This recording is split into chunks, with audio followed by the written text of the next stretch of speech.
Today, I have a challenge on my hands. I plan to put the climbing power of my hardtail to the test by riding to the highest peak in the southwest of England. I've tackled some pretty steep ascents on my bike in previous videos, but nothing as sustained as a ride to the summit. Let's take a look.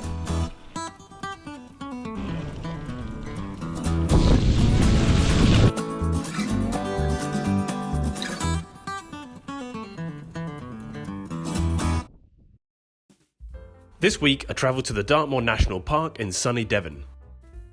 The summit I'm aiming to ride today is called High Willhays. It stands at 621 metres above sea level. It's nowhere near the tallest peak in the UK, but it does have tracks that are rideable all the way to the top. More or less. So let's get going. Starting on the tarmac roads at the borders of the national park, there's a pretty steep climb away from the car park. Although the sun was out, it was pretty cold and windy, and apparently there's more rain on the way, but I wasn't going to let a little thing like the weather get in the way of a good ride. This route starts on tarmac as it makes its way up into the hills. The gradient starts nicely and gets steeper the further you go up, until it plateaus just before the summit. The paved road turns into a track, which then turns into a stony trail, which then turns into, well, you'll see when we get there. With a bit of a headwind, my hardtail was making pretty good time up the ever-steepening tarmac road.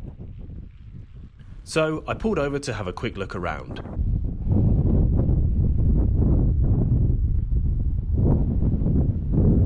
There's a lot of bad weather coming in over this way that may cause us a few problems.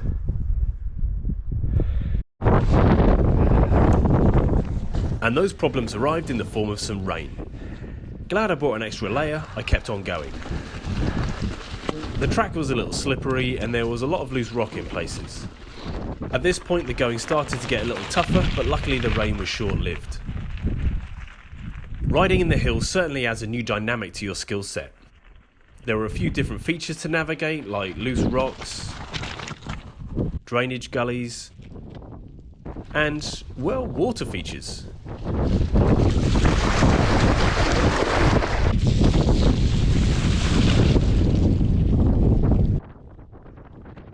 Making it through the interesting section, I started the steepest and windiest part of the ascent.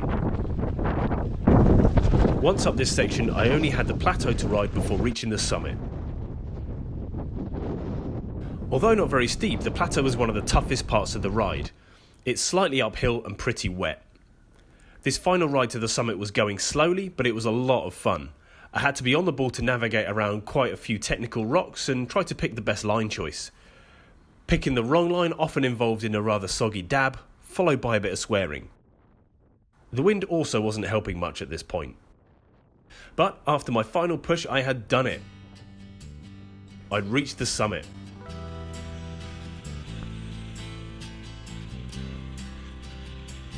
It was blowing a gale up here, so I didn't stay long. Just enough time to take a quick spinning selfie, and then I could bomb it back down. Rolling downhill with the wind behind me, my trip back across the plateau was a lot of fun. It was great navigating the rocks at a bit of a faster pace, while finding a few small drops and rock sections to play on.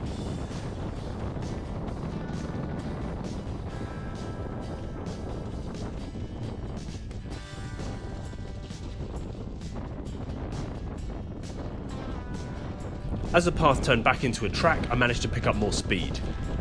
My hardtail had definitely shown its worth on the uphill. It was comfortable and felt like it had lots of power and control even on the slippery rocks and mud. But I'm also interested to see how it would handle a fast, rocky, sustained descent back down to the car. I'm riding this bike as part of a year-long review. It's the Voodoo Bizango hardtail 29er. At the moment it's completely stock, including the original Maxxis Ardent tyres and manual seat post. I will be doing a full review of this bike at some point in the summer, so keep your eyes peeled for that. In all honesty, the descent back down was an absolute riot. It was great to go back over the ground that I'd ridden up and have a bit of fun on the track. Descending on a mountain bike is a lot of fun, but doing a long descent like this is very different to riding a trail centre where the downhill sections usually last only a few minutes.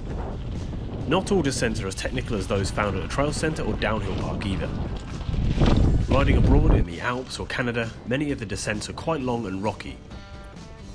That being the case, it's a great testing ground for my hardtail because it doesn't have the rear suspension that you typically see on enduro or downhill bikes.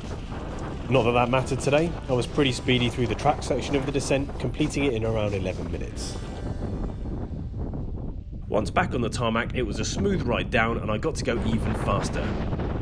Long descents can be tiring, especially if you're not used to it or don't have your bike set up correctly for the terrain that you're on. Your arms and lower back may start to ache, which can affect your riding.